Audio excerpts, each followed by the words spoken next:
ಯೋಗಿನೇ ನಾಥಾರ್ಗುಣೇಶಾಯ ನಮೋ ವೇದಾಂತವೇದಿನೇ. ಓಂ ರಾಮಾಯ ರಾಮಭದ್ರಾಯ ರಾಮಚಂದ್ರಾಯ ವೇಧಸೆ ರಘುನಾಥಾಯ ನಾಥಾಯ ಸೀತಾಯ ಪದೇ ನಮಃ. ಮನೋಜವಂ ಮಾರುತತುಲ್ಯವೇಗಂ ಜಿತೇಂದ್ರಿಯಂ ಬುದ್ಧಿಮತಾಂ ವರಿಷ್ಠಂ ವಾತಾತ್ಮಜಂ ವಾನರಯೋತ್ತಮುಖ್ಯಂ ಶ್ರೀರಾಮದೂತಂ ಶರಣಂ ಪ್ರಪದ್ಯೆ. ನಾರಾಯಣಂ ನಮಸ್ಕೃತ್ಯ ನರಂ ಚೈವ ನರೋತ್ತಮಂ ದೇವೀಂ ಸರಸ್ವತೀಂ ವ್ಯಾಸಂ ತತೋ ಜಯಮುದೀರಯೇತ್. ಓಂ ವ್ಯಾಸಾಯ ಭವನಾಶಾಯ ಶ್ರೀಶಾಯ ಗುಣರಾಶೇ ಹೃದಯಾಯ ಶುದ್ಧವಿದ್ಯಾಯ ಮಧ್ವಾಯ ಚ ನಮೋ ನಮಃ. ತಪಸ್ವಾಧ್ಯಾಯ ಶುಶ್ರೂಷಾ ಕೃಷ್ಣ ಪೂಜಾರತಂ ಮುನಿಂ ವಿಶ್ವೇಶಮಿಷ್ಟದಂ ವಂದೇ ಪರಿವ್ರಾಟ್ ಚಕ್ರವರ್ತಿನಂ. ಶ್ರೀಗುರುಭ್ಯೋ ನಮಃ. ಹರಿ ಓಂ. ಪರಶುರಾಮ ದೇವರು ಏನು ಹೇಳ್ತಾರೆ ದ್ರೋಣಾಚಾರ್ಯರಿಗೆ? ಈಗ ದನ ಕೊಡ್ತಾರಾ ಏನು ಅವಸ್ಥೆ ಅಂತ ಹೇಳ್ಕೊಂಡು ದ್ರೋಣಾಚಾರ್ಯರು ಯೋಚನೆ ಮಾಡ್ತಾ ಇದ್ದಾರೆ. ದನಕ್ಕೋಸ್ಕರ ಬಂದಿದ್ದೇನೆ, ಏನು ಸಿಗ್ನಲ್ ಸಿಗ್ತಾ ಇಲ್ಲ ನನಗೆ ಪರಶುರಾಮ ದೇವರಿಂದ. ಪರಶುರಾಮ ದೇವರು ಯೋಚನೆ ಮಾಡ್ತಿದ್ದಾರೆ, ಓ ಈ ದ್ರೋಣಾಚಾರ್ಯರಲ್ವಾ, ಈ ಎಲ್ಲ ದೇವತೆಗಳು ಭಗವಂತನ ಸೇವೆಗೋಸ್ಕರ ಎಲ್ಲ ದೇವಲೋಕದಿಂದ ಇಳಿದು ಬಂದಿದ್ದಾರೆ ಅಂದರೆ ಖಂಡಿತ ಪಾಂಡವರ ಪಕ್ಷದಲ್ಲೇ ಯುದ್ಧ ಮಾಡ್ತಾರೆ. ಸೊ ಈಗ ಈ ದ್ರೋಣಾಚಾರ್ಯರನ್ನು ಹೇಗೆ ಅಂತೇಳಿದರೆ, ಅವರು ದ್ರೋಣಾಚಾರ್ಯರಿಂದಲೇ ಈ ಎಲ್ಲ ದೇವತೆಗಳ ಸಂಹಾರ ನಡಿಬೇಕು. ಯಾಕಂದರೆ ಈ ದೇವತೆಗಳು ಇಲ್ಲೇ ಉಳಿದು ಬಿಟ್ಟರೆ ಅವ್ರದ್ದು ಸಂತಾನಕ್ಕೆ ಸಂತಾನ ಅಂತ ತಿಳ್ಕೊಂಡು 100 ತಲೆಮಾರಿನವರೆಗೆ ಸೊ ಒಳ್ಳೆಯವರಿಂದಲೇ ತುಂಬಿಕೊಂಡು ಹೋಗಿ ಬಿಡ್ತದೆ. ಎಲ್ಲಿಯೋ ಮಧ್ಯದಲ್ಲಿ ದುರ್ಯೋಧನನಂಥವರು ಸಹ ಹುಟ್ಟುತ್ತಾರೆ ಕಲಿಯುಗದ ಪ್ರಭಾವದಿಂದ. ಸೊ ಆ ಒಬ್ಬರಿಬ್ಬರನ್ನು ಬಿಟ್ಟರೆ ಮತ್ತು ಉಳಿದವರು ಹೆಚ್ಚಿನವರೆಲ್ಲ ಒಳ್ಳೆಯವರೇ ಅಂತೇಳಿದರೆ, ಒಳ್ಳೆಯವರಿಂದ ತುಂಬಿ ಹೋಗಿಬಿಟ್ರೆ ಭೂಮಿ ಅಂತೇಳಿದರೆ ಭೂಭಾರ ಹರಣಾಗಿ ಬಾಕಿ ದುಷ್ಟರೆಲ್ಲ ಸತ್ತೋಗಿ ಈ ಕಡೆಯಿಂದ ದೇವತೆಗಳ ಸಂತಾನವೇ ಉಳ್ಕೊಂಡು ಬಿಟ್ಟರೆ ಹಾಗಾದರೆ ಕಲಿಯುಗ ಹೇಗೆ ಶುರುವಾಗೋದು? ಇಲ್ಲ, ಈ ದೇವತೆಗಳ ಸಂಹಾರ ಆಗಲೇಬೇಕು. ಯಾರೆಲ್ಲ ಮನುಷ್ಯ ರೂಪದಲ್ಲಿ ಇದ್ದಾರೋ, ಭಗವಂತನ ಸೇವೆಗೋಸ್ಕರ ದೇವಲೋಕದಿಂದ ಇಳಿದು ಬಂದಿದ್ದಾರೋ, ಇವರೆಲ್ಲ ಕೃಷ್ಣಾವತಾರ ಮುಗಿಯುತ್ತಲೇ ಈ ದೇವತೆಗಳು ಕೂಡ ವಾಪಸ್ ಹೋಗಿ ಆಗಿರಬೇಕು. ಅಂಥದ್ದೇ ಮಹಾಭಾರತದಲ್ಲೇ ಯುದ್ಧದಲ್ಲೇ ಇವರು ಸಾಯುವ ಥರ ಈ ದ್ರೋಣಾಚಾರ್ಯರು ಮತ್ತು ಅವರ ಮಗ ಅಶ್ವತ್ಥಾಮಾಚಾರ್ಯರು ಇವರಿಂದಲೇ ಈ ಕೆಲಸ ಆಗಬೇಕು ಅಂತ ಯೋಚನೆ ಮಾಡ್ತಾ ಇದ್ದ ಪರಶುರಾಮರು, ಓ ದ್ರೋಣಾಚಾರ್ಯರೇ, ದನ ಬೇಕಂತ ಬಂದಿದ್ದೀರಲ್ವಾ? ಅಯ್ಯೋ, ನನ್ನ ಹತ್ರ ಬಂದದ್ದ ನೀವು? ನಾನು ಸಹ ನಿಮ್ಮ ಹಾಗೆ ತಾನೇ ಎಲ್ಲ ದಾನ ಮಾಡಿಬಿಟ್ಟಿದ್ದೇನೆ. ನನ್ನ ಹತ್ರ ಎಷ್ಟು ಬಂತು ಎಲ್ಲ ಬಂದದ್ದನ್ನೆಲ್ಲ ನಾನು ಏನೂ ಇಟ್ಕೊಂಡಿಲ್ಲ, ಎಲ್ಲ ಕೊಟ್ಟು ಬಿಟ್ಟಿದ್ದೇನೆ. ನಿಮಗೆ ಗೊತ್ತಲ್ಲ, ಬ್ರಾಹ್ಮಣರಿಗೆ ಏನು ಬ್ರಾಹ್ಮಣರ ಡ್ಯೂಟಿ ಅಂತ ಹೇಳಿದರೆ ಅಧ್ಯಯನ, ಅಧ್ಯಾಪನ, ಯಜನ, ಯಾಜನ, ದಾನ, ಪ್ರತಿಗ್ರಹ, ಹೀಗೆ ಷಟ್ಕರ್ಮ ಅಂತ ಇದಕ್ಕೆ ಹೆಸರು. ಈ ಷಟ್ಕರ್ಮದಲ್ಲಿ ಮೊದಲಿನ ಯಾವುದು ಸ್ಥಾನ ಇರುವುದು ಯಾವುದಕ್ಕೆ? ಅಧ್ಯಯನ ಅಂದರೆ ಸ್ವಾಧ್ಯಾಯ. ತಾನು ಅಧ್ಯಯನ ಮಾಡಬೇಕು, ತಾನು ಪಾಠ ಇನ್ನೊಬ್ಬರಿಂದ ತಗೊಳ್ಬೇಕು, ಆಮೇಲೆ ಇನ್ನೊಬ್ಬರಿಗೆ ಪಾಠ ಮಾಡಬೇಕು. ಎರಡನೇದು ಯಜನ, ಯಾಜನ, ಯಜ್ಞ ಮಾಡಬೇಕು, ಯಜ್ಞ ಮಾಡಿಸಬೇಕು. ಆಮೇಲೆ ದಾನ ಮಾಡಬೇಕು, ದಾನ ತಗೊಳ್ಬೇಕು. ಆದರೆ ಏನಂತ ಹೇಳಿದರೆ, ಲೋಕದಲ್ಲಿ ಬ್ರಾಹ್ಮಣರು ಅಂತ ಹೇಳಿದರೆ ದಾನ ತಗೊಳ್ಳಿಕ್ಕೆ ಅಂತ ಅಷ್ಟೇ ಉಳಿದದ್ದು. ಅಯ್ಯೋ, ಹಾಗೆ ಆಗಬಾರ್ದಿತ್ತು. ಇದೆಲ್ಲ ಬ್ರಾಹ್ಮಣರದ ಕೆಲಸ. ಅಂದರೆ ಮೊದಲು ಅಂತ ಹೇಳಿದರೆ ದಾನ ತಗೊಳ್ಳೋದಕ್ಕಿಂತ ಮೊದಲು ದಾನ ಕೊಡುವಂಥದ್ದು ಕೆಲಸ ಬ್ರಾಹ್ಮಣರಿಗೆ. ಆದ್ದರಿಂದ ಏನನ್ನೂ ಇಟ್ಟುಕೊಳ್ಳಿಕ್ಕೆ ಇಲ್ಲ, ಎಲ್ಲ ಕೊಟ್ಬಿಟ್ಟೆ ನಾನು. ಜಕ್ತಂ ಸರ್ವಂ ಅದ್ಯ, ಇವತ್ತು ನಾ ವಿತ್ತಂ ಮಮ ಅಸ್ತಿ, ಮಮ ವಿತ್ತಂ ನಾಸ್ತಿ. ಧನವೂ ಇಲ್ಲ, ಧನವೂ ಇಲ್ಲ, ಕನಕವು ಬಂಗಾರವೂ ಇಲ್ಲ, ಆಸ್ತಿಗಳು ಇಲ್ಲ, ಏನಿಲ್ಲದೆ ಸುಮ್ಮನೆ ಕೂತಿದ್ದೇನೆ ನೋಡಿ ಅಂತ ಹೇಳ್ತಾರೆ. ಅಂದರೆ ದ್ರೋಣಾಚಾರ್ಯರು ಯೋಚನೆ ಮಾಡ್ತಾರೆ, ಅರೆ ಭಗವಂತನ ಹತ್ರ ಬಂದರೆ, ಭಗವಂತ ಅಂತ ಹೇಳಿದರೆ ಏನು? ಅನಂತ ಶಕ್ತಿ, ಅಪ್ರತಿಮಃ, ಸಕಲೇಶ್ವರ. ಅರೆ ಸಕಲೇಶ್ವರನ ಹತ್ರ ಬಂದರೆ ಹೀಗೆ ನಾನು ವಾಪಸ್ ಹೋಗುವುದಾ ಅಂತ ಯೋಚನೆ ಮಾಡ್ತಿರುವಾಗ ಪರಶುರಾಮನು ಮುಂದುವರಿಸ್ತಾರೆ. ಆತ್ಮ ವಿದ್ಯಾ ಶಾಸ್ತ್ರಮೇತಾವದಸ್ತಿ ತೇಷಾಂ ಮಧ್ಯೆ ರುಚಿತಂ ತ್ವಂ ಗ್ರಹಾಣ ಉಕ್ತಸ್ಸ ಇತ್ತಂ ಪ್ರವಿಚಿಂತ್ಯ ವಿಪ್ರೋ ಜಗಾದ ಕಸ್ತ್ವದ್ ಗ್ರಹಣೆ ಸಮರ್ಥ. ಆತ್ಮ ದ್ರೋಣಾಚಾರ್ಯ, ನಾನು ಬೇಕಾದರೆ ಇದ್ದೇನೆ, ನಾನು ಅಂದರೆ ಏನಾದರೂ ನಿಮ್ಮ ಕೆಲಸಕ್ಕೆ ಉಪಯೋಗ ಆಗೋದಿದ್ದಿರಬೇಕಾದ್ರೆ ನಾನಿದ್ದೇನೆ. ಆತ್ಮ ಮತ್ತು ವಿದ್ಯಾ, ಶಸ್ತ್ರ. ಸೊ ಶಸ್ತ್ರ ಅಂತ ಕೊಟ್ಟ ಕಾರಣ ಶಸ್ತ್ರ, ಶಸ್ತ್ರವಿದ್ಯಾ, ಅಸ್ತ್ರ ಅಂತ ಆ ಕಡೆ ತಗೊಂಡ್ರೆ, ಹಾಗಾದರೆ ವಿದ್ಯಾ ಅಂದರೆ ಏನು? ಶಸ್ತ್ರವಿದ್ಯೆ ಆ ಕಡೆ ತಗೊಳ್ಳುವ, ಯಾಕಂದರೆ ಶಸ್ತ್ರ ಅಂತ ಸಪರೇಟ್ ಕೊಟ್ಟಿದ್ದಾರೆ. ಸೊ ನಾನಿದ್ದೇನೆ, ಶಸ್ತ್ರವಿದ್ಯೆ ಉಂಟು, ಅಸ್ತ್ರಗಳು, ಶಸ್ತ್ರಗಳು, ಶಸ್ತ್ರವಿದ್ಯೆ. ಮತ್ತು ವಿದ್ಯೆ ಅಂತ ಹೇಳಿದರೆ ಶಾಸ್ತ್ರವಿದ್ಯೆ, ಬ್ರಹ್ಮವಿದ್ಯಾ, ತತ್ವಜ್ಞಾನ ಅದು. ಸೊ ಇದು ಮೂರು ಉಂಟು ನೋಡಿ, ಆತ್ಮ, ವಿದ್ಯಾ, ಶಸ್ತ್ರಂ. ಏತಾವದಸ್ತಿ. ನಾನು ಅಂದರೆ ನನ್ನನ್ನೇ ಬೇಕಾದರೆ ಏನಾದರೂ ಉಪಯೋಗ ಮಾಡಿಕೊಳ್ಳುವುದಿದ್ದರೆ ತತ್ವವಿದ್ಯೆ, ಮತ್ತು ಪರಶು, ಶಾರ್ಂಗ ಮುಂತಾದ ಆಯುಧಗಳು, ಅಸ್ತ್ರಗಳು, ಶಸ್ತ್ರಗಳು, ಇಷ್ಟು ಮಾತ್ರ ಉಂಟು. ಮೂರು, ಆತ್ಮ, ವಿದ್ಯಾ, ಶಸ್ತ್ರ, ಇಷ್ಟು, ಇದು ಮೂರು ಮಾತ್ರ ಇರುವುದು. ಈ ಮೂರು ವಸ್ತುಗಳ ಮಧ್ಯದಲ್ಲಿ ದ್ರೋಣಾಚಾರ್ಯರೇ ನಿಮಗೇನಾದರೂ ಇಷ್ಟ ಆದಿದ್ದರೆ, ಇದ್ದರೆ ಇಷ್ಟ ಆಗೋದಿದ್ದರೆ ತೆಗೆದುಕೊಳ್ಳಿ. ಈ ಪ್ರಕಾರವಾಗಿ ಪರಶುರಾಮ ದೇವರಿಂದ ಹೇಳಲ್ಪಟ್ಟ ದ್ರೋಣಾಚಾರ್ಯರು ಚೆನ್ನಾಗಿ ವಿಚಾರ ಮಾಡಿ, ಅರೆ ಭಗವಂತ, ನಿನ್ನನ್ನು ಭೃತ್ಯನನ್ನಾಗಿ ಸ್ವೀಕರಿಸುವ ವಿಷಯದಲ್ಲಿ ಯಾರು ಸಮರ್ಥರಿದ್ದಾರೆ? ಯಾರೂ ಸಮರ್ಥರಿಲ್ಲ. ಯಾಕಂದರೆ ಭಗವಂತ ನಿನ್ನ ಸಮವೇ ಯಾರಿಲ್ಲ. ನಿನಗಿಂತ ಉತ್ತಮ ಯಾರಾದರೂ ಇದ್ದಾರಾ? ನಿನಗಿಂತ ಉತ್ತಮ ಒಂದು ವೇಳೆ ಇದ್ದರೆ ಬಾ ನೀನು ನನ್ನ ಜೊತೆಗೆ ಅಂತ ಹೇಳ್ಕೊಂಡು ಏನಾದರೂ ಒಂದು ಕೆಲಸ ನಿನಗೆ ಕೊಡ್ತೇನೆ ಅಂತ ಹೇಳ್ಬೋದು. ನಿನಗೆ ಸಮನೇ ಯಾರಿಲ್ಲ ಭಗವಂತ. ಅಂದರೆ ನೀನೇ ಸರ್ವೋತ್ತಮ ಆಗಿರುವಾಗ ನಿನ್ನನ್ನು ನಾನು ಭೃತ್ಯನನ್ನಾಗಿಯ ಶಾಂತಂ ಪಾಪಂ ಅಂತ ಹೇಳ್ತಾರೆ. ಸೊ ಆತ್ಮ, ವಿದ್ಯಾ, ಶಸ್ತ್ರಂ ಏತಾವದಸ್ತಿ, ಏತಾವತ್ ಅಸ್ತಿ. ಇದಿಷ್ಟೇ ಉಳ್ಕೊಂಡಿರೋದು ದ್ರೋಣಾಚಾರ್ಯರೇ. ಇದು ಮೂರು ಮಾತ್ರ. ತೇಷಾಂ ಮಧ್ಯೆ, ಈ ಮೂರರಲ್ಲಿ ಏನಾದರೂ, ಈ ಮೂರರ ಮಧ್ಯದಲ್ಲಿ ರುಚಿತಂ, ನಿಮಗೇನಾದರೂ ರುಚಿಸಿದರೆ, ನಿಮಗೇನಾದರೂ ಇಷ್ಟ ಆದರೆ, ನೀವೇನಾದರೂ ಬಯಸುವುದಿದ್ದರೆ ಈ ಮೂರರಲ್ಲಿ ತ್ವಂ ಗ್ರಹಣ ತಗೊಳ್ಳಿ, ಕೊಟ್ಬಿಡ್ತೇನೆ. ಉಕ್ತಃ ಸ ಇತ್ತಂ, ಸಹ ದ್ರೋಣಾಚಾರ್ಯರು ಇತ್ತಂ ಉಕ್ತಃ, ಭಗವಂತನಿಂದ ಈ ರೀತಿ ಹೇಳಲ್ಪಟ್ಟಾಗ ಇತ್ತಂ ಉಕ್ತಃ ಪ್ರವಿಚಿಂತ್ಯ ವಿಪ್ರಹ, ಯೋಚನೆ ಮಾಡ್ತಾರೆ ದ್ರೋಣಾಚಾರ್ಯರು, ಇವರು ಏನು ಹೇಳಿದ್ದು? ಅವರನ್ನೇ ತಗೊಳ್ಳುದ? ಯಾರನ್ನ? ಭಗವಂತನನ್ನು. ಜಗಾದ ಹೇಳ್ತಾರೆ, ವಿಪ್ರಹ ಜಗಾದ, ಕಸ್ತ್ವತ್ ಗ್ರಹಣೇ ಸಮರ್ಥಃ. ಏ ಭಗವಂತ, ಕಹ ತ್ವತ್, ಯಾರಿದ್ದಾರೆ ನಿನ್ನನ್ನು, ಕಹ ತ್ವತ್, ಕಸ್ತ್ವತ್, ಕಹ ತ್ವದ್, ತ್ವದ್ ಅಂದರೆ ನಿನ್ನನ್ನು, ಕಹ ಯಾರಿದ್ದಾರೆ ರೀ, ಯಾರಿದ್ದಾರೆ ಸ್ವಾಮಿ, ಗ್ರಹಣೇ ಸಮರ್ಥ. ಅರೆ ಭಗವಂತ, ನಿಮ್ಮನ್ನೇ ತಗೊಳ್ಬೇಕಂತ ನೀವೇನೋ ಹೇಳಿದಿರಿ, ನಿಮ್ಮನ್ನು ಸ್ವೀಕರಿಸುವುದು, ಅದು ಭೃತ್ಯನಾಗಿ ನಿಮಗೆ ಕೆಲಸ ಕೊಡೋದು, ನಿಮ್ಮಿಂದ ಕೆಲಸ ಮಾಡಿಸೋದು, ಅಂಥ ಸಾಮರ್ಥ್ಯ ಯಾರಿಗಿದೆ? ಯಾರಿಗಾದರೂ ಇದೆಯಾ ಈ ಪ್ರಪಂಚದಲ್ಲಿ? ಅರೆ ಭಗವಂತನನ್ನೇ ನಾನು ಭೃತ್ಯನಾಗಿ ಸ್ವೀಕರಿಸ್ತೇನೆ, ಅರೆ ಭಗವಂತನನ್ನೇ ಕರ್ಕೊಂಡು ಹೋಗಿಬಿಡ್ತೇನೆ, ನನಗೆ ಸ್ವಲ್ಪ ಕೆಲಸ ಉಂಟು ನಿಮ್ಮ ಹತ್ರ ಮಾಡಿಸ್ತೇನೆ ನಿಮ್ಮ ಹತ್ರ ಅಂತ ಹೇಳ್ಕೊಂಡು, ಅಂಥ ಸಾಮರ್ಥ್ಯ ಯಾರಿಗಿದೆ? ನಿಮ್ಮ ಸಮವೇ ಯಾರಿಲ್ಲ ಅಂತ ಹೇಳುವಾಗ, ನೀವು ಸರ್ವೇಶ್ವರನಾಗಿರುವಂಥ ಅಚಿಂತ್ಯ ಶಕ್ತಿ ಇರುವಂಥ ಭಗವಂತ, ನಿಮ್ಮಿಂದ ನಾನು ಕೆಲಸ ಮಾಡಿಸೋದಾ? ಅಯ್ಯೋ ಸಾಧ್ಯವೇ ಇಲ್ಲ ಭಗವಂತ, ಹಾಗೆಲ್ಲ ಹೇಳಬೇಡಿ ಅಂತ ದ್ರೋಣಾಚಾರ್ಯರು ಬಹಳ ವಿನಯದಿಂದ ಹೇಳ್ತಾರೆ. ಯಾರಿಗಿದೆ ಇಂಥ ಸಾಮರ್ಥ್ಯ? ನನಗಂತೂ ಇಲ್ಲ. ಸೊ ಅವರು ಹೇಳುವಂಥದ್ದು ಏನದು? ಹಿರಣ್ಯಂ ಮಮ ಯತ್ ಚ ಅನ್ಯತ್ ವಸು ಕಿಂಚಿದಿಹ ಸ್ಥಿತಂ ಬ್ರಾಹ್ಮಣೇಭ್ಯೋ ಮಯಾ ದತ್ತಂ ಸರ್ವಮೇತ ತಪೋಧನ, ಎಲ್ಲ ಬ್ರಾಹ್ಮಣರಿಗೆ ಕೊಟ್ಟುಬಿಟ್ಟಿದ್ದೇನೆ. ಹಿರಣ್ಯಂ ಅಂತ ಹೇಳಿದೆ, ಧನ ಕನಕ ನಂತರ ಇರುವಂಥದ್ದನ್ನೆಲ್ಲ ಕೊಟ್ಟುಬಿಟ್ಟಿದ್ದೇನೆ. ಶರೀರ ಮಾತ್ರಂ ಏವಾದ್ಯ, ಈಗ ಉಳಿದದ್ದು ಏನಂತ ಹೇಳಿದರೆ ನಮ್ಮದು ಶರೀರ ಒಂದು ಉಂಟು, ಮತ್ತು ತಪೋಧನ ಉಂಟು, ಅಂದರೆ ವಿದ್ಯೆ, ಬ್ರಹ್ಮವಿದ್ಯೆ ಉಂಟು. ಅಷ್ಟು ಒಂದು 2 ಶಸ್ತ್ರಗಳುಂಟು. ಯಾವುದು? ಪರಶುರಾಮನದ್ದು ಶಸ್ತ್ರ ಯಾವುದು? ಪರಶು, ಕೊಡಲಿ, ಒಂದು ಕೊಡಲಿ ಉಂಟು. ಶಾರ್ಂಗ, ಧನುಸ್ಸು ಉಂಟು. ತಗೊಳ್ತೀರಾ ಶಸ್ತ್ರಗಳು? ತಗೊಂಡೋಗಿ ಬೇಕಾದರೆ.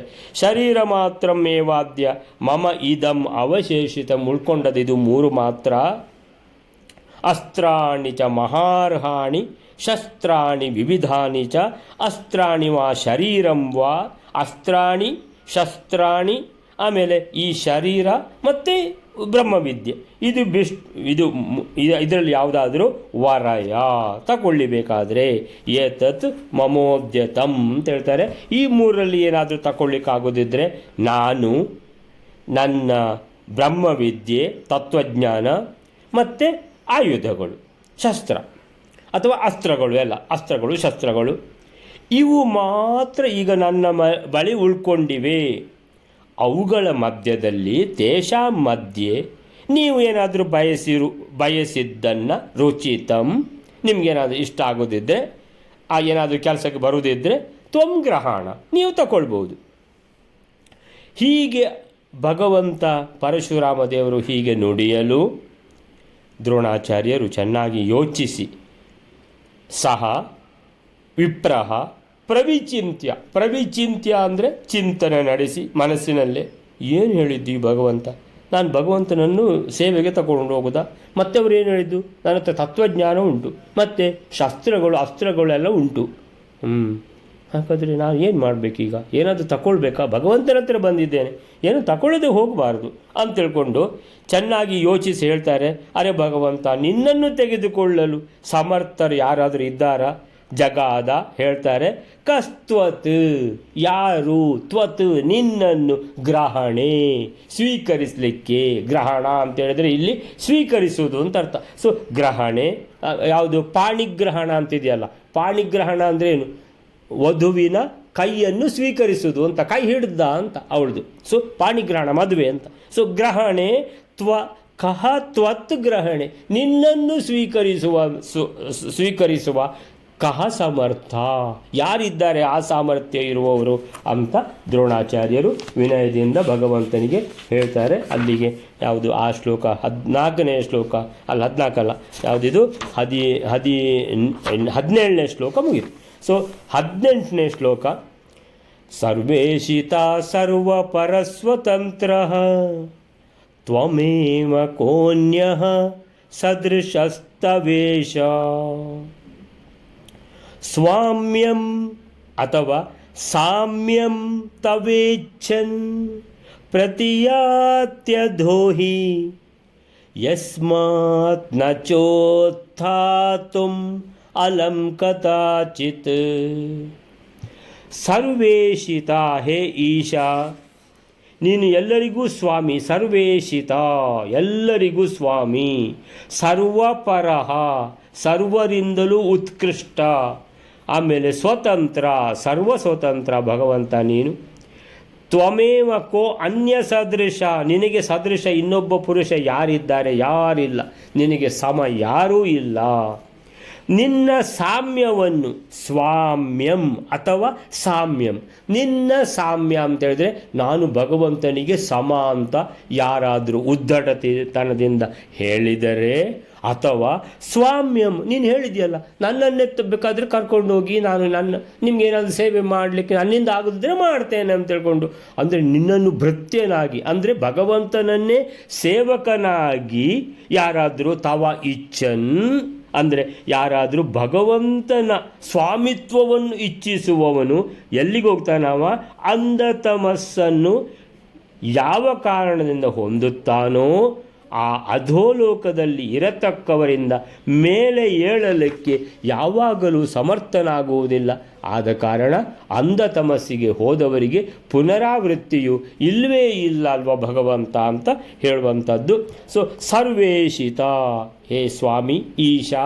ಸರ್ವೇಶಿತ ಅಂದರೆ ಎಲ್ಲರ ಪ್ರಭುತ್ವ ಇರುವ, ಎಲ್ಲರಿಗೂ 14 ಲೋಕಕ್ಕೆ ಒಡೆಯನಾಗಿರುವಂಥ ಭಗವಂತ ನೀನು.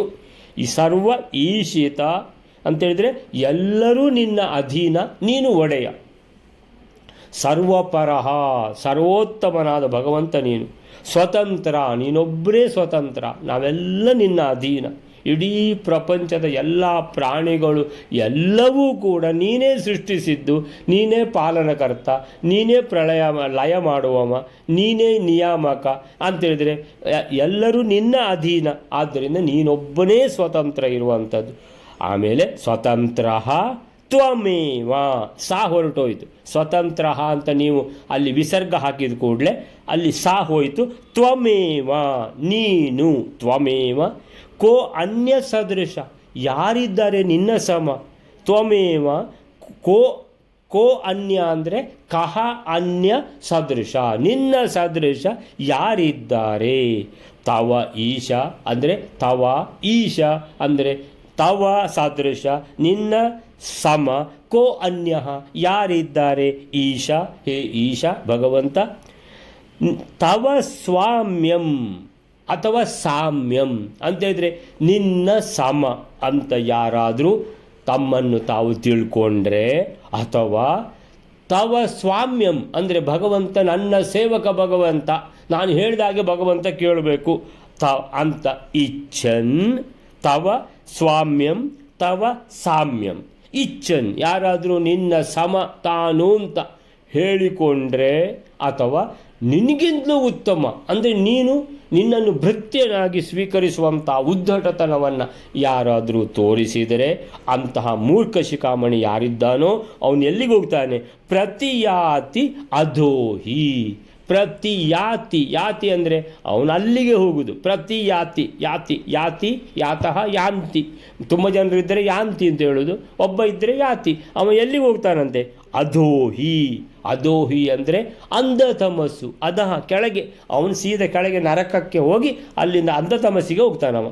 ಅಂಧತಮಸ್ಸು ಏನು, ಅಂಧತಮಸ್ಸು ಸ್ಪೆಷಲ್ ಅಂತ ಹೇಳಿದರೆ, ಯಸ್ಮಾತ್ ಎಲ್ಲಿಂದ, ಯಸ್ಮಾತ್ ನ ಚ ಉತ್ಥಾತುಂ. ಉತ್ಥಾತುಂ ಅಂದರೆ ಉತ್ಥಾನ ಅಂತ ಹೇಳಿದ್ರೆ ಏನು, ಮೇಲೆ ಎದ್ದು ಬರುವುದು ಉತ್ಥಾನ. ಇದು ಉತ್ಥಾತುಂ ಅಂತ ಹೇಳಿದರೆ ಅಲ್ಲಿಂದ ಕೆಳಗೆ ಹೋಗಿ ಬಿದ್ದರೆ ಅಂಧತಮಸ್ಸಿಗೆ, ಅಲ್ಲಿಂದ ಎದ್ದು ಬರಲು. ಉತ್ಥಾತುಂ ಕರ್ತುಂ ಅಂತ ಹೇಳಿದ್ರೆ ಮಾಡಲು. ಇಲ್ಲಿ ಅಲ್ಲಿಂದ ಅಂಧತಮಸ್ಸಿಂದ ಎದ್ದು ಬರಲು ಉತ್ಥಾತುಂ. ಅಲಂ ಕಥಂಚಿತ್ ಯಸ್ಮಾತ್ ನ ಅಂತ ಹೇಳಿದ್ರೆ ಅವನು ಎದ್ದು ಬರಲಿಕ್ಕೆ ಕದಾಚಿತ್ ಯಾವತ್ತೂ ಆಗೋದಿಲ್ಲ. ಅವ ಅಲ್ಲಿ ಬಿದ್ದ, ಅವನು ಪರ್ಮನೆಂಟ್ ಅಲ್ಲೇ ಅಂತ.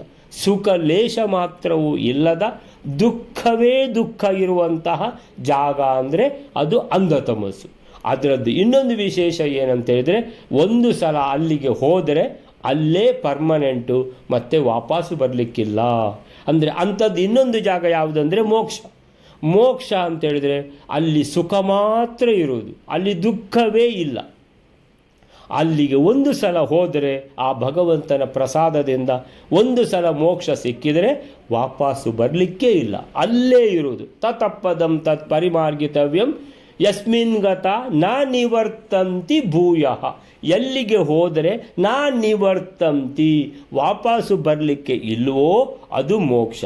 ಹಾಗೆ ಇಲ್ಲಿ ಭಗವಂತ ನಿನ್ನ ಸಾಮ್ಯವನ್ನು ಅಂದರೆ ಯಾರಾದರೊಬ್ಬರು ನಿನ್ನ ಸಮ ಅಂತ, ಭಗವಂತನ ಸಮ ನಾನು ಅಂತ ಹೇಳುವಂಥದ್ದು, ಅಥವಾ ತವ ಸ್ವಾಮ್ಯಂ ಅಂದರೆ ಭಗವಂತ ನನ್ನ ಸೇವಕ, ನಾನು ಭಗವಂತನಿಗಿಂತಲೂ ಉತ್ತಮ ಅಂತ ಯಾರಾದರೂ ತಿಳ್ಕೊಂಡ್ರೆ, ಅಂಥ ತಿಳುವಳಿಕೆಯವ ಅಂತಹ ಮನುಷ್ಯ ಪ್ರತಿಯಾತಿ ಅಧೋ, ಅವ ಸೀದ ಕೆಳಗೆ ಹೋಗಿಬಿಡ್ತಾನೆ, ಅಂಧತಮಸ್ಸಿಗೆ ಹೋಗಿ ಸೇರ್ತಾನೆ. ಯಸ್ಮಾತ್ ಎಲ್ಲಿಂದ, ನಚ ಉತ್ತಾತುಂ ಏಳಲಿಕ್ಕೆ ಇಲ್ಲ, ಅಲಂ ಕದಂಚಿತ್ ಯಾವತ್ತೂ ಅವನು ಅಲ್ಲಿಂದ ಏಳಲಿಕ್ಕಿಲ್ಲ, ಅವ ಅಲ್ಲೇ ಹೋಗಿ ಪರ್ಮನೆಂಟ್ ಆಗಿಬಿಡ್ತಾನೆ. ಅಂಧತಮಸ್ಸು ಎಲ್ಲಿ ಸುಖವೇ ಇಲ್ಲ, ದುಃಖವೇ ದುಃಖ ಇರೋದೋ ಅಲ್ಲಿಗೆ ಹೋಗಿ ಸೇರ್ಕೊಂಡು ಬಿಡ್ತಾನೆ. ಆದ್ದರಿಂದ ಭಗವಂತ ಅಂಥದ್ದಲ್ಲಿ ಯೋಚನೆ ಕೂಡ ನನಗೆ ಬರಲಿಕ್ಕೆ ಸಾಧ್ಯವೇ ಇಲ್ಲ ಅಂತ ದ್ರೋಣಾಚಾರ್ಯರು ಭಗವಂತನಿಗೆ ನಮ್ರನಾಗಿ ನಮಸ್ಕಾರ ಮಾಡ್ತಾ ಇದ್ದಾರೆ. ಸೊ ಏನು ಹೇಳ್ತಾರೆ, ಸರ್ವೇಶಿತ ಹೇ ಸ್ವಾಮಿ ಈಶಾ, ನೀನು ಎಲ್ಲರ ಒಡೆಯ, ಸರ್ವ ಈಶಿತ ಸರ್ವಪರಹ ಎಲ್ಲರಿಗಿಂತ ಮೇಲೆ ಸರ್ವೋತ್ತಮ ನೀನು, ಸ್ವತಂತ್ರ ನೀನು, ಸರ್ವ ಸ್ವತಂತ್ರ ನೀನು. ಸ್ವತಂತ್ರ ತ್ವಮೇವ ಕೋ ಅನ್ಯಃ ಸದೃಶ ತವ ಈಶ. ಅರೆ ಈಶ ತವ ಸದೃಶ, ತದೃಶ ತವ ಈಶ. ಸೊ ಈಶ ತವ ಸದೃಶ, ನಿನಗೆ ಸದೃಶ. ಕೋ ಅನ್ಯಃ ಯಾರಿದ್ದಾರೆ, ಕಹ ಅನ್ಯಃ. ಸೊ ನಿನಗೆ ನೀನೇ ಸದೃಶ, ತ್ವಮೇವ ಅಂದರೆ ನಿನಗೆ ನೀನು ಮಾತ್ರ ಸದೃಶ, ವಿನಃ ಇನ್ನೊಬ್ಬರು ಇಲ್ಲ. ಆಮೇಲೆ ನಿನ್ನ ತವ ಸಾಮ್ಯಂ ತವ ಇಚ್ಛನ್, ತವ ಸಾಮ್ಯಂ ನಿನ್ನ ಸಮ ಅಂತ, ಅಥವಾ ನಿನ್ನ ಸ್ವಾಮ್ಯಂ ಅಂದರೆ ನೀ ಭಗವಂತ ನನ್ನ ಸೇವಕ ಅಂತ, ನಾನು ಭಗವಂತನಿಗಿಂತ ಉತ್ತಮ ಅಂತ ತಿಳ್ಕೊಂಡು ಯಾರಾದರೂ ತಿಳ್ಕೊಂಡ್ರೆ ಅಂಥವನು ಯಸ್ಮಾತ್ ಆ ಪ್ರತಿಯಾತಿ ಅದೋ ಹೋಗಿಬಿಡ್ತಾನೆ. ಎಲ್ಲಿಗೆ? ಅಂಧತಮಸ್ಸಿಗೆ ಹೋಗಿಬಿಡ್ತಾನೆ. ಅಧೋಗತಿ, ಅಧೋ ಅಂತೇಳಿ ಹೇಳ್ತಾರೆ ಇಲ್ಲಿ. ಪ್ರತಿಯಾತಿ ಅಧೋ ಅಂದರೆ ಅಧೋಗತಿಗೆ ಹೋಗಿ ತಲುಪ್ತಾನೆ, ಅಂಧತಮಸ್ಸಿಗೆ ಹೋಗಿ ತಲುಪ್ತಾನೆ. ಯಸ್ಮಾತ್ ಎಲ್ಲಿಂದ, ಯಸ್ಮಾತ್ ತಸ್ಮಾತ್ ಅಂದರೆ ಅಲ್ಲಿಂದ ಅಥವಾ ಆದ್ದರಿಂದ. ಸೊ ಯಸ್ಮಾತ್ ಅಂದರೆ ಯಾವ ಕಾರಣದಿಂದ, ನಚ ಉತ್ಥಾತುಂ, ಉತ್ಥಾತುಂ ಅಂದರೆ ಎದ್ದು ಬರುವುದು, ನಚ ಉತ್ಥಾತುಂ ಅಂದರೆ ಎದ್ದು ಬರಲಿಕ್ಕೆ ಸಾಧ್ಯವೇ ಇಲ್ಲ. ಅಲ್ಲಿ ಹೋದವ ಅಲ್ಲೇ ಪರ್ಮನೆಂಟ್ ಅವ. ಸೊ ಅಲ್ಲಿಗೆ ಅಂಥ ಅಧೋಗತಿಗೆ ತೆರಳುತ್ತಾನೆ. ಮತ್ತು ಯಾವತ್ತೂ ಕೂಡ ಕದಾಚಿತ್ ಅಲಂ ಅಂತೇಳಿದರೆ ಯಾವತ್ತೂ ಕೂಡ ನಚ ಉತ್ಥಾತುಂ ಅಲ್ಲಿಂದ ಎದ್ದು ಬರಲಿಕ್ಕೆ ಸಾಧ್ಯವೇ ಇಲ್ಲದ ಆ ಜಾಗಕ್ಕೆ ಹೋಗಿ ತಲುಪ್ತಾನೆ ಅಂತೇಳ್ಕೊಂಡು ಹೇಳ್ತಾರೆ. ಪರಶುರಾಮ ದೇವರನ್ನು ಭೃತ್ಯನಾಗಿ ಸ್ವೀಕರಿಸುವುದು ಎಂದರೆ ಭಗವಂತನ ಮೇಲೆ ಸ್ವಾಮಿ ಭಾವ, ಸ್ವಾಮ್ಯಂ, ಅಥವಾ ಭಗವಂತನ ನಾನು ಸಮ ಅಂತ ಸಾಮ್ಯಂ. ಸೊ ಭಗವಂತನಿಗೆ ಸಮನೇ ಇಲ್ಲದಿರುವಾಗ ಅವನ ಮೇಲೆ ಸ್ವಾಮಿ ಭಾವ, ಭಗವಂತನನ್ನು ಭೃತ್ಯನಾಗಿ ಹೊಂದುವಂಥ ಉತ್ತಮನು ಯಾರಿದ್ದಾನೆ ಅಂತೇಳಿದರೆ ಭಗವಂತನನ್ನು ನೀನು ನನ್ನ ಸೇವಕ ಅಂತ ಹೇಳುವಂತಹ ಸಾಮರ್ಥ್ಯ ಯಾರಿಗಿಲ್ಲ.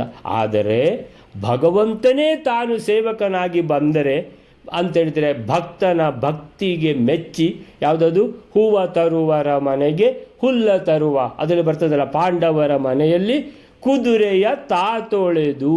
ಪಾಂಡವರು ಅಂತ ಹೇಳಿದರೆ ಪರಮಾತ್ಮನ ಭಗವಂತನ ಮಹಾ ದೊಡ್ಡ ಭಕ್ತರು. ಭಗವಂತ ಶ್ರೀಕೃಷ್ಣನ ಹತ್ರ ಕೇಳದೆ ಯಾವ ಕೆಲಸವೂ ಮಾಡೋದಿಲ್ಲ. ಭಗವಂತ ಹೇಳಿದ್ದನ್ನು ಚಾಚು ತಪ್ಪದೇ ಇರುವಂತಹ ಅಂತಹ ಭಕ್ತರು, ಅಂತಹ ಗುಣವಂತರು, ಅಂತಹ ಶ್ರೇಷ್ಠರಾದ ದೇವತೆಗಳ ಅಂಶದಿಂದ ಹುಟ್ಟಿದವರು ಪಾಂಡವರು. ಅಂಥ ಪಾಂಡವರು ಮಹಾಭಕ್ತರು. ಅವರ ಮನೆಯಲ್ಲಿ ಅವರ ಯಾವುದದು ವನವಾಸ ಆದಮೇಲೆ ಅಜ್ಞಾತವಾಸದ ಸಮಯದಲ್ಲಿ ಎಲ್ಲ ಅವರು ಅಲ್ಲಿದ್ದರಲ್ಲ. ಭೀಮಸೇನ ಒಳಗಿಂದ ಅಡಿಗೆ ಮಾಡುವವ, ನಕುಲ ಸಹದೇವರು ಆ ಕುದುರೆ ಇದರಲ್ಲೆಲ್ಲ ಅವರೆಲ್ಲ ಕುದುರೆ ತೊಳೆಯುವುದು ಅದು ಇದು, ಆಮೇಲೆ ಅದೆಲ್ಲ ಕೆಲಸ ಅವರಿಗೆ ಇತ್ತು ಕಾಣ್ತದೆ.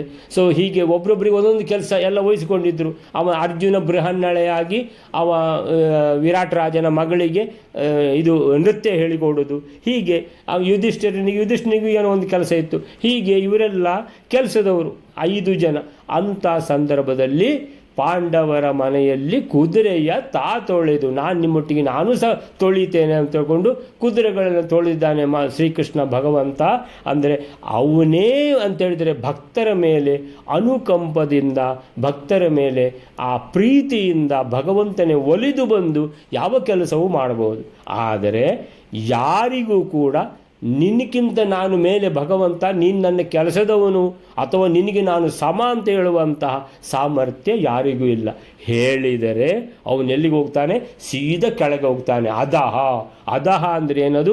ಅಧೋಗತಿ. ಅದು ಅಧೋಗತಿಗೆ ಹೋಗಿ ತಲುಪ್ತಾನೆ ಅಂತ ಹೇಳ್ತಾರೆ. ಸೊ ಹೀಗಿರುವಾಗ ಭಗವಂತನಿಗೆ ಸಮನೇ ಇಲ್ಲದಿರುವಾಗ ಅವನ ಮೇಲೆ ಸ್ವಾಮಿ ಭಾವ ಹೊಂದುವಂತಹ ಅಂಥ ಉತ್ತಮ ಎಲ್ಲಿದ್ದಾನೆ, ಯಾರಿದ್ದಾನೆ ಅಂತ ದ್ರೋಣಾಚಾರ್ಯ ಹೇಳ್ತಾರೆ. ಸೊ ಆ ರೀತಿ ಯಾರಾದರೂ ಚಿಂತಿಸಿದರೆ ಸಾಕ್ಷಾತ್ ಅಧೋಗತಿಗೆ ಸಾಧನವಾಗ್ತದೆ ಅಂತ ಹೇಳ್ತಾರೆ.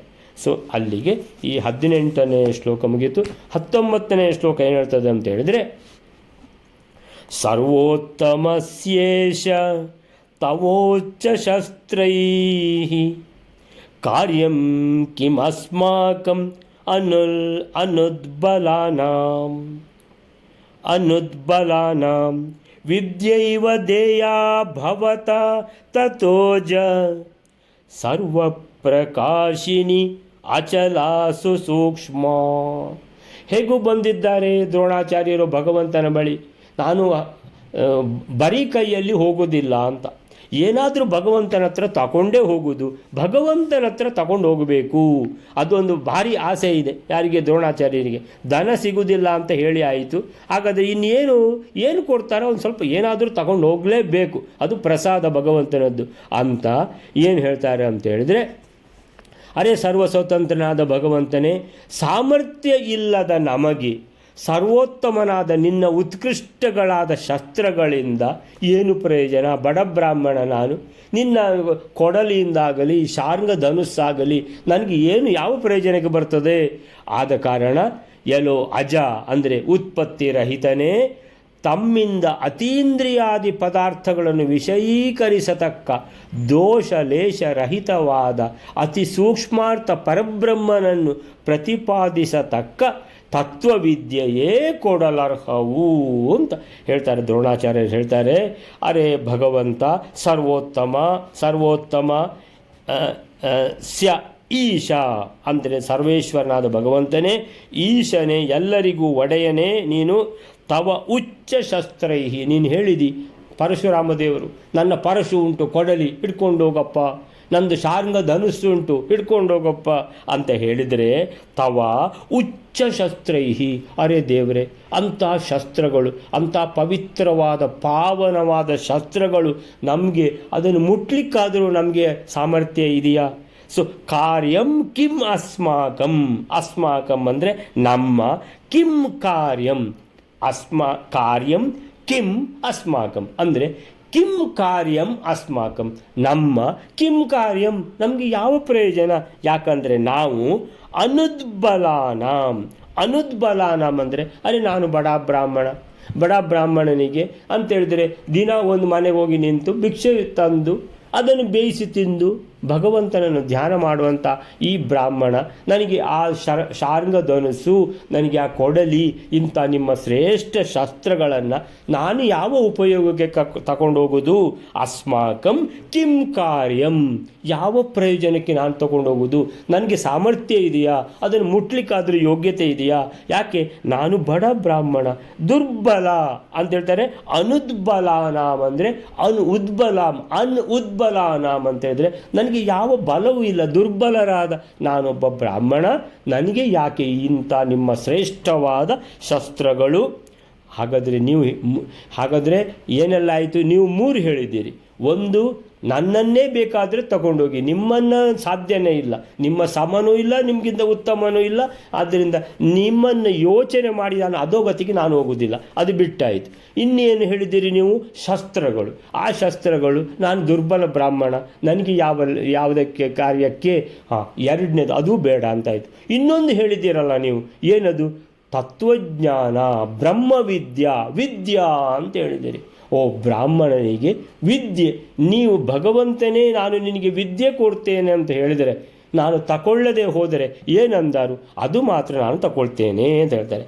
ವಿದ್ಯಾ ಏವ ದೇಯಾ ಭವತ, ವಿದ್ಯಾ ಏವ ಅಂದರೆ ನೀವು ಹೇಳಿದ್ರಲ್ಲ ಆ ಬ್ರಹ್ಮವಿದ್ಯೆ, ಆ ತತ್ವಜ್ಞಾನ ಅಂತೇಳಿದರೆ ಅದು ಮಹಾಪವಿತ್ರವಾದದ್ದು.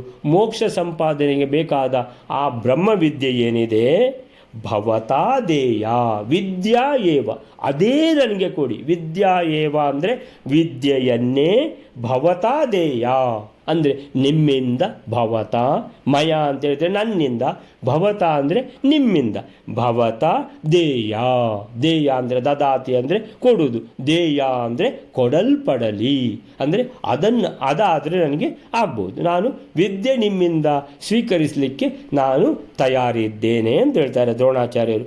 ತತಃ ಅಜ ಅಂತೇಳಿದ್ರೆ ಉತ್ಪತ್ತಿ ರಹಿತ ಅಂತೇಳಿದರೆ ಹುಟ್ಟು ಸಾವಿಲ್ಲದ ಭಗವಂತ. ಸೊ ತತಃ ಆದ್ದರಿಂದ ಭವತಾ ದೇಯ ವಿದ್ಯಾ ಏವ. ಸೊ ಬ್ರಹ್ಮವಿದ್ಯೆ ಅಂತ ಹೇಳಿದ್ರಲ್ಲ ನೀವು, ನಾನು ಕೊಡ್ತೇನೆ ಅಂತ, ನಾನು ಬೇಡ ಅಂತ ಹೇಳಿದರೆ ಅದು ನಾನು ಖಂಡಿತ ಸಾಧ್ಯ ಇಲ್ಲ, ಅದು ನಾನು ತಗೊಳ್ಳಿಕ್ಕೆ ಖಂಡಿತ ರೆಡಿ ಇದ್ದೇನೆ. ಸರ್ವಪ್ರಕಾಶಿನಿ ಅಂತ ವಿದ್ಯೆ ಇದ್ದರೆ ಯಾರು ಅದನ್ನು ಕಸಿದುಕೊಳ್ಳಲಿಕ್ಕೆ ಸಾಧ್ಯ ಇಲ್ಲ, ಕದ್ದುಕೊಂಡು ಹೋಗ್ಲಿಕ್ಕೆ ಸಾಧ್ಯ ಇಲ್ಲ. ನಿನ್ನ ವಿದ್ಯೆ ನನಗೆ ಕೊಡು ಅಂತ ಹೇಳಿದ್ರೆ ಕಸಿದುಕೊಂಡು ಹೋಗ್ಲಿಕ್ಕೆ ಸಾಧ್ಯ ಇಲ್ಲ. ಆಮೇಲಿಂದ ವಿದ್ಯೆ ಅನ್ನುವಂಥದ್ದು ಎಂಥ ಸಂಪತ್ತು ಅಂತ ಹೇಳಿದರೆ ಎಲ್ಲಿ ಹೋದರೂ ಮಣೆ ಹಾಕ್ತಾರೆ. ನಿಮಗದು ಗೊತ್ತುಂಟಂತಲ್ವ? ಹೌದು, ನನಗೊಂದು ಸ್ವಲ್ಪ ಹೇಳ್ತೀರಾ ಅದು ಅಂತ ಹೇಳ್ಕೊಂಡು, ಈ ಜ್ಯೋತಿಷ್ಯದ್ದು ನಾನು ನೋಡಿದ್ದೇನೆ ಅಂತ ಎಲ್ಲಿ ಹೋದರೂ ಕೂಡ ನಿಮಗೆ ಜ್ಯೋತಿಷ್ಯ ಬರ್ತದೆ, ಹೌದು ಸ್ವಲ್ಪ ನಂದು ಸಹ ನೋಡ್ತೀರಾ ಅಂತ ಹೇಳಿದ್ರೆ ಕೂಡಲೇ ಅವರು ಅಂತ ಎಷ್ಟೆಷ್ಟೋ ದೊಡ್ಡ ದೊಡ್ಡ ಸ್ಥಾನದಲ್ಲಿರುವಂತಹ ಮನುಷ್ಯರು ಕೂಡಲೇ ಬಂದು ಹತ್ತಿರದಲ್ಲಿ ಅಂತ ಹೇಳಿದ್ರೆ ಏನಾಗ್ತಾರೆ ಅಂತ ಹೇಳಿದ್ರೆ ನಂದು ಸ್ವಲ್ಪ ನೋಡಿ ಹೇಳಿ ಅಂತೇಳಿ ವಿನೀತ ಭಾವನೆಗೆ ಬಂದುಬಿಡ್ತಾರೆ. ಸೊ ಸರ್ವಪ್ರಕಾಶಿನಿ ವಿದ್ಯಾ ಅಂತ ಹೇಳಿದ್ರೆ ಎಲ್ಲಿ ಹೋದರೂ ಸ್ವಯಂ ಪ್ರಕಾಶ ಇರುವಂಥದ್ದು ಯಾವುದಕ್ಕೆ ಅಂತ ಹೇಳಿದ್ರೆ ಕಲಿತ ವಿದ್ಯೆಗೆ. ಸರ್ವಪ್ರಕಾಶಿನಿ ಅಚಲಾಹ, ಅದು ದೃಢವಾಗಿ ಉಳಿಯುವಂಥದ್ದು. ಅದು ಈಗ ಸಂಪತ್ತು ಇವತ್ತು ಉಂಟು ನಾಳೆ ಇಲ್ಲ ಅಂತ ಆಗ್ತದೆ, ಅದು ಚಲಿಸುವಂಥದ್ದು ಅಂತೇಳಿದ್ರೆ ಅದು ಪರ್ಮನೆಂಟ್ ಅಲ್ಲ, ಅದು ಸ್ಥಿರ ಅಲ್ಲ, ಅದು ದೃಢ ಅಲ್ಲ. ಆದರೆ ವಿದ್ಯೆ ಅನ್ನುವಂಥದ್ದು ಅಚಲ. ಅಚಲ ಅಂದರೆ ಇದು ಹಂದಾಡುವುದಿಲ್ಲ, ನಿಮ್ಮನ್ನು ಬಿಟ್ಟು ಹೋಗುವುದೇ ಇಲ್ಲ ಅದು. ಅಚಲ ಸುಸೂಕ್ಷ್ಮ ಅಂದರೆ ಸೂಕ್ಷ್ಮವಾದ ವಿಚಾರಗಳಿರುವಂತಹ ಈ ವಿದ್ಯೆ ಅಂದರೆ ಭಗವಂತನನ್ನು ತಿಳಿದುಕೊಳ್ಳಲು ಮಾರ್ಗ ತೋರಿಸುವಂಥ ವಿದ್ಯೆ, ಭಗವಂತನ ಹತ್ರ ನಮ್ಮನ್ನು ತಗೊಂಡೋಗುವಂಥ ವಿದ್ಯೆ, ಅದೇ ಜ್ಞಾನ. ಅಂತ ತತ್ವಜ್ಞಾನವನ್ನು ನೀವು ನನಗೆ ಕೊಡಿ ಅಂತ ಹೇಳ್ತಾರೆ ಯಾರು? ದ್ರೋಣಾಚಾರ್ಯರು. ಸೊ ದ್ರೋಣಾಚಾರ್ಯರು ಭಗವಂತನ ಹತ್ರ ಏನೋ ಒಂದು ತಗೊಂಡು ಹೋಗಿಯೇ ಬಿಡಲಿಕ್ಕೆ ರೆಡಿಯಾಗಿ ಬಿಟ್ಟಿದ್ದಾರೆ. ಸೊ ಏನು ಹೇಳ್ತಾರೆ? ಹೇ ಈಶಾ, ಸರ್ವೋತ್ತಮನಾದ ನಿನ್ನ, ಸರ್ವೋತ್ತಮಸ್ಯ ಈಶ ಮಹತ್ತರವಾದ ಶಸ್ತ್ರಗಳಿಂದ, ತವ ಉಚ್ಚ ಶಸ್ತ್ರೈಹಿ, ನಿಮ್ಮಿಂದ ನಿಮ್ಮ ಹತ್ರ ಇರುವಂಥ ಪರಶು, ನಿಮ್ಮ ಶಾರ್ಂಗ ಧನುಸ್ಸು ಮೊದಲಾದ ಉಚ್ಚ ಶಸ್ತ್ರೈಹಿ ಮಹತ್ತರವಾದ ಶಸ್ತ್ರಗಳಿಂದ ನಾವು ಬಲಹೀನರು, ಅನುದ್ಬಲಾನಾಂ. ಸೊ ಈ ಬಲಹೀನರಿಂದ ನಾವು ಆ ಶಸ್ತ್ರಗಳನ್ನು ಏನು ಮಾಡೋದು ನಾವು? ಸೊ ಅಸ್ಮಾಕಂ ಕಿಂ ಕಾರ್ಯಂ, ನಮಗೆ ಏನದು? ನಾವು ಅದಕ್ಕೆ ಸಮರ್ಥರ? ಅಂಥ ಶಸ್ತ್ರಗಳನ್ನು ಕಣ್ಣಿಂದ ನೋಡಲಿಕ್ಕೂ ಕೂಡ ಸಾಮರ್ಥ್ಯ ನಮಗಿಲ್ಲ, ಮುಟ್ಲಿಕ್ಕಂತೂ ಸಾಮರ್ಥ್ಯ ಇಲ್ಲವೇ ಇಲ್ಲ. ಆದ್ದರಿಂದ ನಾವು ಅದರಲ್ಲಿ ಏನು ಬಯಸುವುದು? ಬೇಡವೇ ಬೇಡ. ಸೊ ನೀವು ಬೇಡ, ನಾವು ನಿಮ್ಮ ಭಗವಂತ ಅಂತ ಹೇಳಿದರೆ ನಿಮಗೆ ನಾವು ಉದ್ದಂಡ ನಮಸ್ಕಾರ ಮಾಡುವಂಥದ್ದು. ಭಗವಂತನಿಗೆ ಸಮ ಅಥವಾ ನಾವು ಭಗವಂತನಿಗೆ ಉತ್ತಮ ಯೋಚನೆ ಮಾಡಿ ಅಧೋಗತಿಗೆ ನಾನು ಹೋಗುವುದಿಲ್ಲ. ಸರಿ, ಶಸ್ತ್ರಗಳು ಅಂಥ ಉಚ್ಚ ಶಸ್ತ್ರಗಳು, ಅಂಥ ಶ್ರೇಷ್ಠ ಶಸ್ತ್ರಗಳು ನಮ್ಮಂಥ ದುರ್ಬಲರಾದ ಬ್ರಾಹ್ಮಣರಿಗೆ ಯಾವ ಕೆಲಸಕ್ಕೆ? ಅದರಿಂದ ಅದೂ ಬೇಡ, ಎರಡೂ ಬೇಡ. ಹಾಗಾದರೆ ಮೂರನೇದ್ದು ನೀವು ಒಂದು ಹೇಳಿದ್ದೀರಲ್ಲ, ಯಾವುದದು?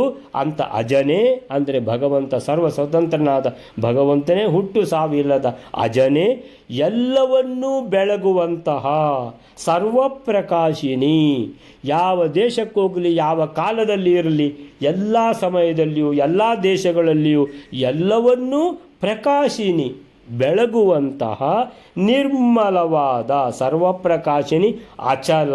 ಮತ್ತು ಇನ್ನೊಂದು ಪಾಠ ಅಮಲ ಅಂತಿದೆ. ಅಮಲ ಅಥವಾ ಅಚಲ.